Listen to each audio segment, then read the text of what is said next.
नमस्कार. आपल्या सर्वांचे भन्नाट रेसिपीज या रेसिपी चॅनलमध्ये खूप खूप स्वागत. चला तर मग दिवाळी फराळासाठी आपण चकली भाजणी बनवूया. तर ही साध्या सोप्या पद्धतीने आपण चकली भाजणी बनवणार आहोत. तर त्यासाठी लागणारं साहित्य आहे की आपण 1 किलो हरभरा डाळ घेतलेली आहे.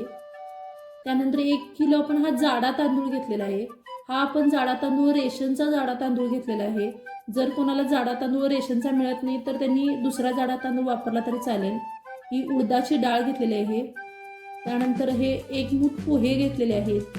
आपण 1 मूठ पोहे आणि 1 मूठ उडदाची डाळ घेतलेली आहे. त्यानंतर हे सगळे खडे मसाले घेतलेले आहेत. त्यात आपण ही मिरी घेतलेली आहे, लवंग, हिरवी वेलची, दालचीन, बदाम फूल. त्यानंतर आपण घेतलेली आहे ही जायपत्री, मसाला वेलची, धने, जिरे, कसुरी मेथी आणि हे तमालपत्र.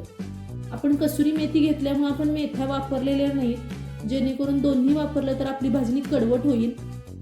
चला तर मग हे साहित्य आपण सगळं भाजून घेणार आहोत. आता आपण कृती पाहूया. आता आपण ही एक कढई घेतलेली आहे. ही मी लोखंडी कढई वापरलेली आहे, त्यामुळे आपली भाजणी चांगली भाजली जाते. एकदम लो फ्लेम आपण ठेवलेला आहे आणि या लो फ्लेमवर आपण हा सगळा मसाला भाजून घेणार आहोत. जेवढं लो फ्लेमवर आपण चकलीची भाजणी भाजू तेवढी आपली चकली खुसखुशीत आणि खमंग तयार होते.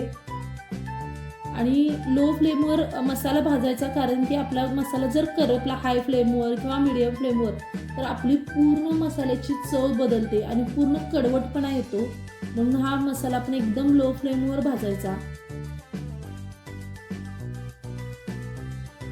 तर छान असा हा आपण मसाला भाजून घेतलेला आहे. तुम्ही पाहू शकता अजिबात मसाला म्हणजे करपलेला अजिबात वाटत नाही आणि करपला देखील नाही आहे. आता हा आपला मसाला जवळजवळ 50 ते 60% भाजलेला आहे. अजून थोडा वेळ आपण हे परतवून घेऊया आणि हा आपण आता मसाला काढून घेणार आहोत. आता आपण हा मसाला काढते वेळी एका परातीत काढून घेणार आहोत, कारण की आपले सगळे जी भाजणीचे आपण पदार्थ भाजणार आहोत तो एका परातीतच काढून घेणार आहोत. आता हे आपण सगळे एका परातीत काढून घेऊया. आता आपण मसाला काढलेला आहे त्याच कढईत उडदाची डाळ भाजून घेणार आहोत. ही डाळ देखील आपण एकदम लो फ्लेमवर तांबूस रंगापर्यंत भाजून घ्यायची आहे.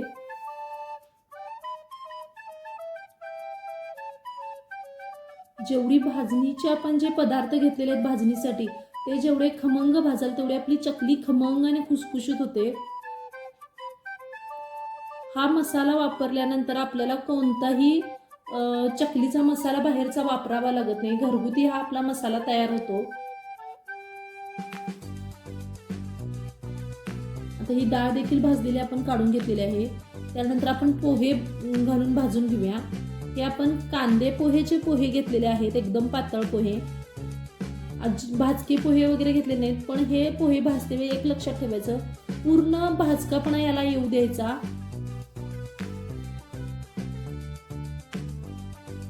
छान असे हे पोहे आपण भाजून घेणार आहोत. आता हे पोहे आपले जवळजवळ सगळे भाजून झालेले आहेत. आता हे थोडं आपण पोहे काढून घेऊया, अजून थोडेसे परतवून घेऊया आणि आपण हे पोहे काढून घेऊया, कारण की पोहे आपले पूर्णपणे चांगले भाजले पाहिजेत.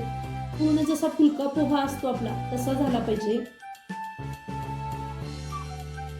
तुम्ही म्हणाल फुलके पोहेच करायचे तर मग आपण फुलके पोहे वापरू शकतो, पण नाही, कारण की या पोहे जे आपण कांदे पोहेचे पोहे असतात त्याच्यात चिकटपणा असतो, नॅचरली बाइंडिंगपणा येतो आपल्या चकलीला. आता आपले पोहे भाजून झालेले आहेत ते आपण काढून घेऊया.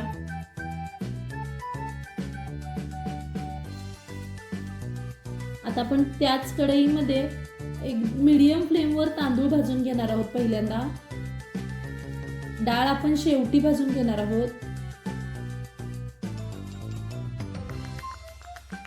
आपला जाडा तांदूळ आहे, छानपैकी असा आपण हा भाजून घेऊया. हे भाजण्यासाठी आपल्याला तांदूळ भाजण्यासाठी एक 5 ते 7 मिनिटं लागतात, कारण की आपण मीडियम फ्लेमवर भाजणार आहोत. पूर्ण तांदूळ देखील असा फुलला पाहिजे. एकदम हाय फ्लेम नाही, लो फ्लेम नाही, मीडियम फ्लेमवर आपण तांदूळ भाजून घेऊया.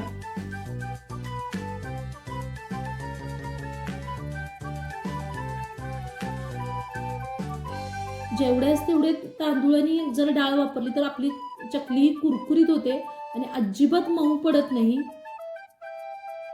आता आपले तांदूळ देखील भाजून झालेले आहेत, ते आपण काढून घेतलेले आहे.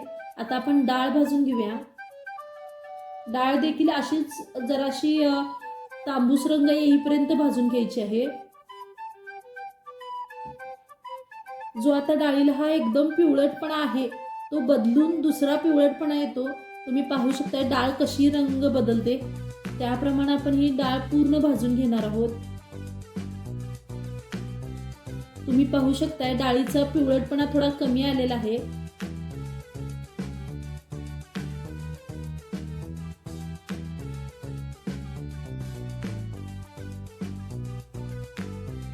छान अशी आपण ही डाळ भाजून घेणार आहोत.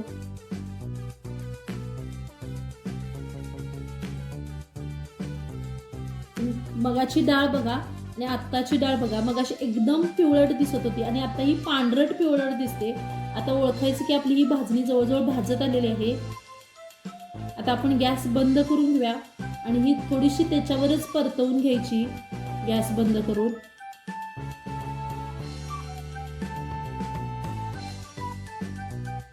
आता आपण ही डाळ देखील त्या परातीत काढून घेणार आहोत. आता ही आपली भाजणी भाजून झालेली आहे. तर चला तर मग तुम्हाला मी कशी आपली भाजणी तयार झालेली आहे ते दाखवते.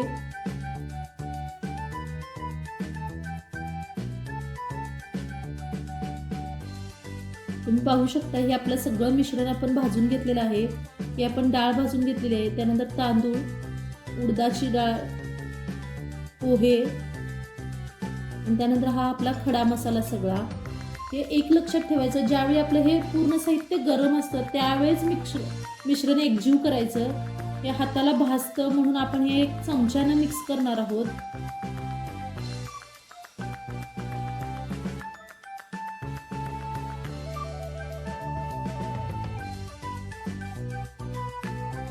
ज्यावेळी गरम असतं त्यावेळी आपण एकजीव करायचं, कारण की आतल्यात ते भाजलं जातं एकत्र सगळं असल्यामुळं. आणि ज्यावेळी दळतो आपण त्यावेळी त्याला एकजीवपणा चांगला येतो. आता हे छान आपलं अशी भाजणी तयार झालेली आहे. आता हे आपण गिरणीवरून एकदम बारीक पीठ करून आणणार आहोत. ही भाजणी तुम्ही नक्की घरी करून पहा आणि याप्रमाणे चकली करा आणि चकली कशी झाली होती ते मला कळवा. यानंतर मी तुम्हाला चकली देखील याची कशी बनवायची ते दाखवणार आहे. चला तर मग माझ्या चॅनलला लाईक करा, शेअर करा आणि सबस्क्राईब करा. धन्यवाद.